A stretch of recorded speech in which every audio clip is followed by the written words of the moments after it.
तर कसं काय म्हणते तर आज चाललेलं जरा ट्रॅक्टर घेऊन कुळवायचं त्यामुळे मग ट्रॅक्टर घेतला दाजीचा आणि फोन होता गुरु त्यांच्या. मग गेलो गुरु तिथं तर तिथे AC बसायलेली. मग थांबलो तिथं 5 मिनिटांनी मग परत गेलो. पण बिन जोडला गच्चपैकी आणि बागात घेऊन गेलो ती पण खालीच जाईन झालता.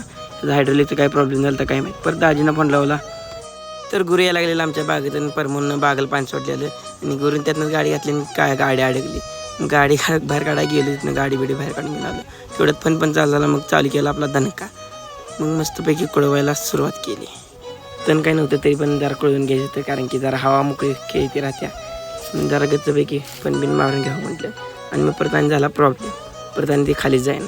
किती बी वर खाली केलं तरी बी जाईनच खाली. परत मग चालू करून सगळं पाक मारून घेतलं आणि मग मला जायचं शेतातल्या बागेत आता कुळवायला. शेतातल्या बागेत जरा तण होतं त्यामुळे जरा नीट आणि डबलच मारायचं इथं पण कारण की जरा इकडे बंड्याला आणि तिकडे बंड्याला घासून मारायचं. मग मारलं बिरलं सगळं झालं. मग संपलं आजच्या दिवसात काम. चला भेट.